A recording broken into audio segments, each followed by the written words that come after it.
What's going on, everybody? It's your boy Spencer, and finally, I am bringing you a Fresh Start Friday. I have so many duels to clear out, so if you guys are new to the channel and to Fresh Start Friday more specifically, it's basically I have all these decks that I feature on my channel, and then over time I kind of accumulate all these replays, and I usually don't want to make an individual video about it, so they're just kind of sitting there. So Fresh Start Friday's idea is I have a fresh start for my replay tab. I show you guys all these interesting things, like maybe there's an interesting interaction or a really impressive duel where one of these unique decks that I did something cool that not other people are doing. So I'm going to go through a bunch of replays. This will be a great one for you guys if you guys have if you want something on in the background. It's probably going to be a pretty long video, but I love Fresh Start Fridays, man. It's my favorite video to make during the week. And usually I'm so busy during Friday and I can't, so I'm making this like late Thursday so I can get it out to you. I thought about doing it on Saturday before, but I'm like, it really needs to be fresh. It's Fresh Start Friday. It's got to be on a Friday. So it looks like we're going to start off with Numeron Sky Striker.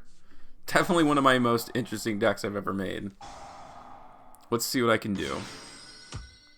Double Imperm's not bad at all. And I have my Numeron stuff like ready to go. This Synchro Monster can't go off. It excavates like 5. Luckily for me, it didn't have an extender.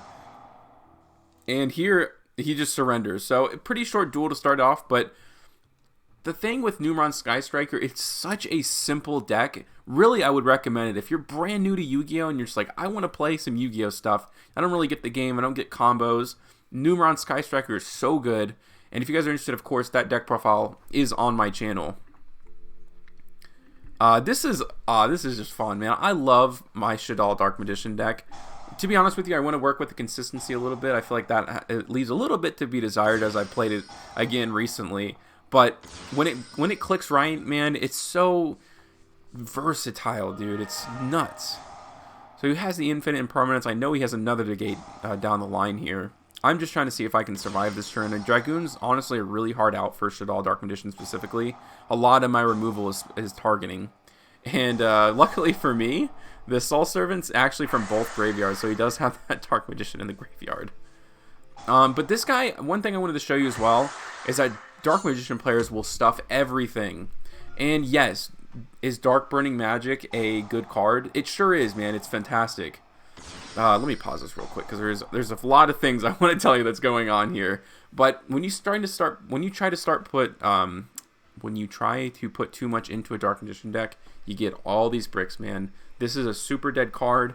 That's obviously a dead card that's going to require a lot of setup. He doesn't even have Dark Magician on the field, let alone Dark Magician Girl. And he doesn't have any other spellcasters. So with Shaddoll Dark Magician, it keeps things definitely more consistent. Not perfectly consistent, but so let's take a look. Once again, I draw 2 because he has Dark Magician in his graveyard. And I had a Shaddoll Fusion, and he doesn't negate it, which is surprising, but perfect for me. This is a great move. I do have the Earth Kaiju monster in my deck. You guys saw that in my deck profile as well. So I know I'm not going to be able to destroy him, but I do have a Shaddoll monster in my hand. So when he goes to negate the next thing, because he has no more interaction for the turn, I'll just be able to negate it. So the rest of my turn is scot-free, which is great. So I bet he doesn't notice that yet. Also, I had Neo Shaddoll, it's Ariel, so I go ahead and banish his Dark Magician, that way he can never have access to it.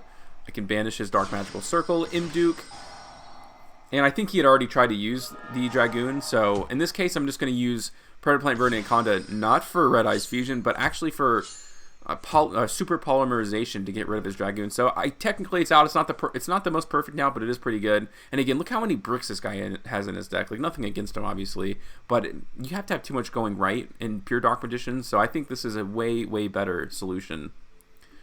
And looks like this is against Salamangreats. I think I have a few duels against Salamangreats. For a reason, I've been playing it a lot recently. But yeah, the field spell for Salamangreats, I never really realized when I first started playing. I'm like, this deck is impossible to beat. But I've come to learn that as long as they don't have the field spell and they can't reincarnate Link Summon, you're doing pretty well for yourself. So yeah, I mean, there is a lot of interaction, and I'm able to break boards pretty easily. He has 3 Will-O-Wisp Salamangreats, so that was pretty unlucky for him. And he was gonna, again, that wouldn't even help him as well. So. And my advantage is just getting started. I was going to be able to negate anything as well, which is pretty good. And I would have talked at Soul Servant too, which is great. I keep saying there's no consistency, and now I'm looking at this deck like, how is this even possible? But this is pure Sacred Beast deck. I have altered this a little bit, so I may do an updated deck profile at some point. We'll see. I mean, Sacred Beast is one of my most popular videos, but I don't really see any other people running the deck the way I do. And I'll show you here. I'm going to put up a very simple game state here, but so powerful. There's not a lot of decks that have outs to it, unless you're running Harpy's Feather Duster and all that, which some people are, but if you don't open it, this is a hard board to break. You're like, what? This isn't the Dragon Link 60, 60 card, 50 negate board. It's not, but let's check a look at this little simplified game state. So turn 1, I have protection for my Sacred Beast, which is good. And I have There Can Be Only One. This is one of the only decks other than maybe Guru that can comfortably run this. Sky Strikers, I remember there was a time where they did, but it doesn't let you link into your other Sky Strikers, so it doesn't go perfectly.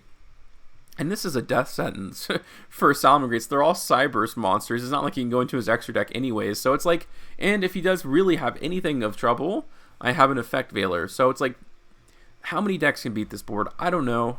This is another deck that would be great for you. Well, obviously it's a structure deck, so if you're new to the game, this would be another one that would be super recommended to pick up and play. Speaking of Sky Strikers, here is Raid Raptors. And look at, this is a great example of a duel for you guys, and I think this is full combo if I'm not mistaken. And this is coming out in Phantom Rage, Heal Eagle. It's obviously a great extender now. So there was one form of interaction. Keep in mind, guys, this guy has Mystic Mine and Pankratops, two of the definitive, let's say, break board type of cards.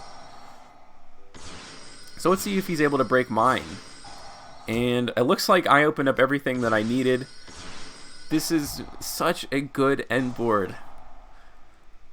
And I'm going to be able to rank up into Zexal. That's going to also help me get a Wind Barrier statue. So he's not going to be able to summon the Pankratops. He's not even going to be able to activate Mystic Mine. And he did destroy that Phantom Knight's rank up force, but that doesn't really matter. So two of the most popular, powerful cards to break the game wide open, you cannot use against Raid Raptors when you go full combo, which is just awesome. And here's Raid Raptors versus Unknown. So it's I probably went full combo here. And the thing is like, in his mind, he's probably thinking, I don't have the best hand, but I should be able to get something. I mean, he's going to get the Allure draw too, and he was going to go into his Malefic Stardust Dragon and a Skill Drain. So if he was able to activate these cards at all, I basically would have been out. But once again, because there are so many extenders now in the deck, achieving full combo is easier than ever, and if it does get interrupted, most likely you're going to be able to go into Rusty Bardige, which is just really cool. This is the more traditional route for the combo, but he's probably just going to scoop once he sees this. It's not even like he can't even sculpt or fix his hand. Not like he can special summon a Malefic Stardust Dragon anyways. He was going to go into a Skill Drain and an Ash Blossom, but it's meaningless, which is just so cool. So cool. And let's keep going here. I did add, yeah, I mean, as soon as Phantom Rage is going to come out, I don't think any of the Raid Raptor cards are too expensive, so what I'll end up doing probably is doing an updated deck profile. Basically, I took a note from Infernoble Knights. And, yeah, so Raid Raptor Force Trick is actually a great way to get around Fossil Dig's Banish effect, which is really cool. So I'm in another card, a Red Eyes Fusion, which is like known as like a great card to just play and pass. He won't even be able to use it here. Let's see. I mean, I have so many choices here, which is just insane. Who knows what I'll even do with these two extra monsters? I have no idea myself. I don't remember. I think I just go into a Force Strix, I guess, and get an extender, but it didn't really matter in the end. So he did have the Phantasme. He was able to sculpt his hand, but okay. I mean, yeah, maybe you have an Eternal Soul. He does get over the Wind Barrier statue, so it looks like he kind of has a chance. But I'm pretty much going to be able to just swing in for game here. And I'm just going to negate this Eternal Soul, which is actually a misplay by him. Oh, well, I guess it was negated, so it doesn't destroy. The thing is like, if you are able to, quote-unquote, break this board, you know, Zexal's still going to be online next turn. It's not like he'll be able to suddenly activate cards in the future. I get Rusty Bardige. And yeah, you can actually search the rank up Phantom Knights card too, which is really cool. So I'm going to be able to go to Requiem. I can go ahead and negate that, and I don't even think it mattered too much, but yeah, activate Radius Fusion, dude. You can. And then yeah, I didn't even rank up, which is just nuts. Here's Performer Pal. It almost looks like this is an unassuming board, but Living Fossil and also the Phantom Knights of Shade Brigadine are all just extenders, basically. And anytime you can use Living Fossil with Mimicry is actually really good. And the thing about all these Raid Raptor combos, and most of these are full combo, look about how many different ways there is to do it now. I don't think 2 of these have been alike at all, which is just mad. All these examples, no one... I'm telling you, I was broken once, and really the only card that can beat Raid Raptors is Sphere Mode. And nobody plays it anymore. It's crazy to think that Sphere Mode has been basically phased out of the game. It used to be so popular when... I'm trying to think, like Crusadia combo, or it was like Crusadia Dragon Link or something. I mean, that was really popular when I first started. And, you know, with his inability to do basically anything, I mean, yeah, you have enough damage to go for a game, always. Which is also a good thing. Like, you never have to depend on the turn after, which I guess technically gives your opponent another chance. And this is... Gosh, dude, this is such a fun deck. The Invoked Winged Dragon of Ra deck. So just versatile, able to break boards and everything like that. So this looks like Evil Eye Dogmatica, which is really interesting. Which this is a pretty assuming board. Set 5 or set 4 with an Evil Eye, but the Kaiju. I'm a big supporter of Kaijus on this channel. If you want to like be dramatic about it, I guess. I just think they're so good. He sets another Solemn here. But he doesn't have any Evil Eye cards, which is so important. That's why Kaijus are so good. A lot of his traps are honestly offline now. Goes ahead and Solemns a second one, but the search effect was, I guess, technically an important part. But I still have my Invoked engine and stuff like that. So like I said, the cool thing about this deck is it's really about layers. I feel like Shrek right now, but if your opponent stops you doing something, you usually are able to go into the second one, and if your opponent, you know, Solemn Judgments you twice and they don't have enough life points and they set 5, well, you have Purgatrio. That's the cool thing about Invoked, obviously, is that you're basically going to have an Invoked monster for every situation, and you're able to have more access to it than Shaddolls.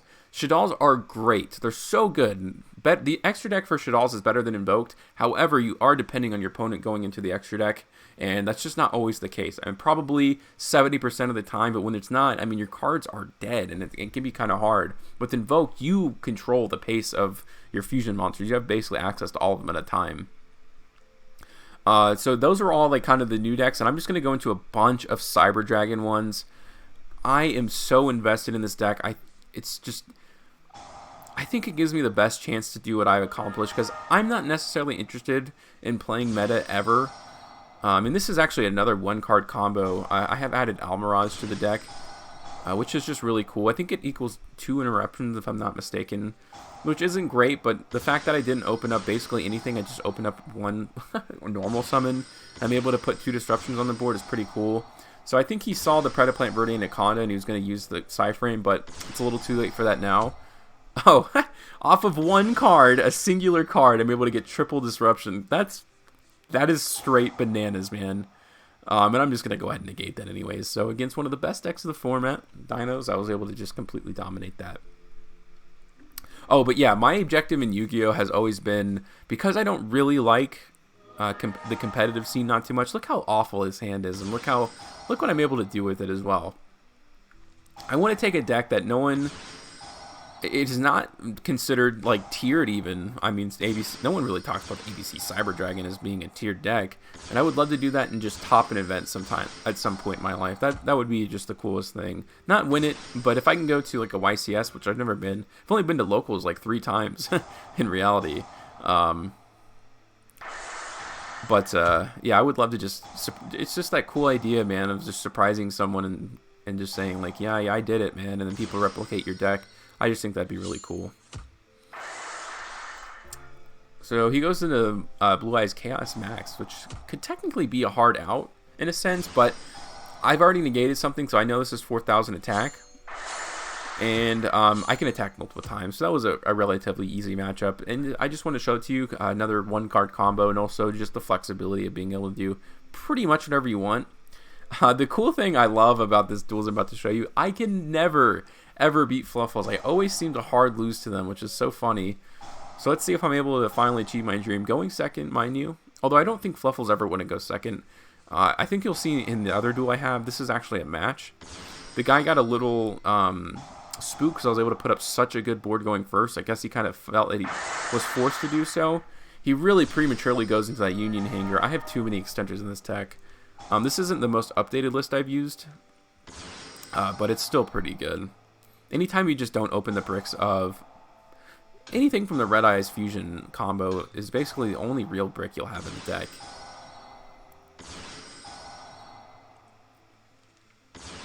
Let's see what I can do here. Looks like I'm going to have 2 disruptions. I mean, this is going to give me infinity, and obviously I have the Red Eyes here. Or the Predaplant Verde Anaconda. And what I actually tried to do here, which is funny, I mean, technically it's a 6,000 IQ move. I thought this would be a trap, so I was going to try to protect the infinity. It didn't matter too much. It's not like he really had anything. But I was going to try to actually make Predaplant Verde Anaconda to make infinity dark, and that way I can equip Buster from my deck. But it does have Union Carry does have to be the original type, which is I guess pretty smart for sure. I mean, I could see that being abused, which I was trying to do myself. So that was going second, not bad at all. Looks like I opened up full combo, so I mean, even though he has super polymerization, I'm gonna get the Buster lockdown, which is really good that I'm able to play around that. That's just how powerful this can be. And I mess up, dude. Look how stupid I am. So another reason I'm showing this, so don't make the mistake that I did. I didn't let Shieldport Genius go off because I summoned my Chimera Tech into a zone that I was pointing to. It needs to have the zone placement is important. Although I mean, in the end, I feel like I'm being a little dramatic because of how good the end board is here.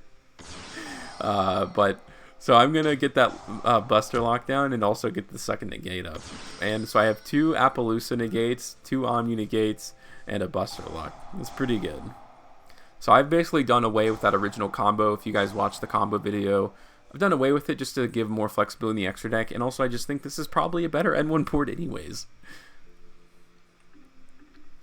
I wanted to show this one to you because Droll and Lockbird is such a popular hand trap going around right now. So right there, a lot of people can't play through Droll and Lockbird, but it doesn't, I mean, it hurts for sure. I mean, you would prefer it not to, but it's not the end of the world, which I find so interesting here. Everything can be equipped from the deck for the most part, which is really cool. So yeah, I would be able to get 3 interruptions here, but in this case I'm able to do 2. That's pretty good through Droll and Lockbird in my opinion. I'm going to go ahead and negate that, and then at the end I'm going to go ahead and banish this Trap Trick at some point, but he saw the writing on the wall. I just think that's pretty cool. And this is like the last 3. This is the Charmer cards.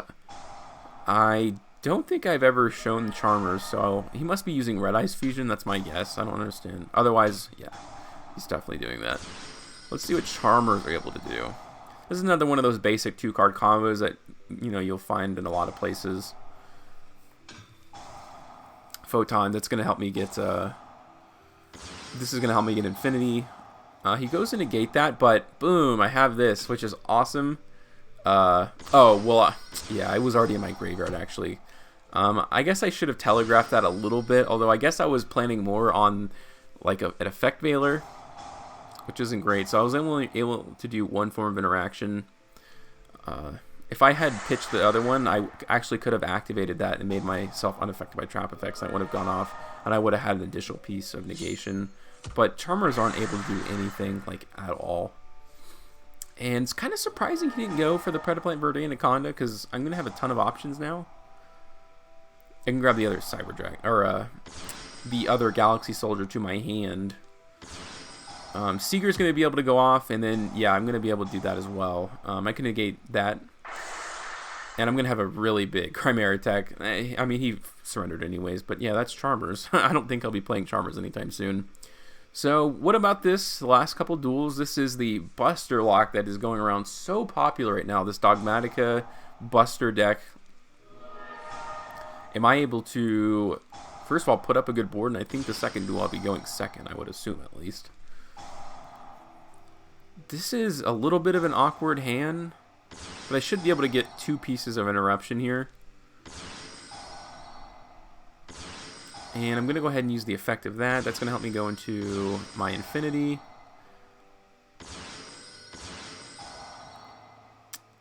And yeah, I mean, that's going to help me a little bit here. But I did restrict myself in a sense.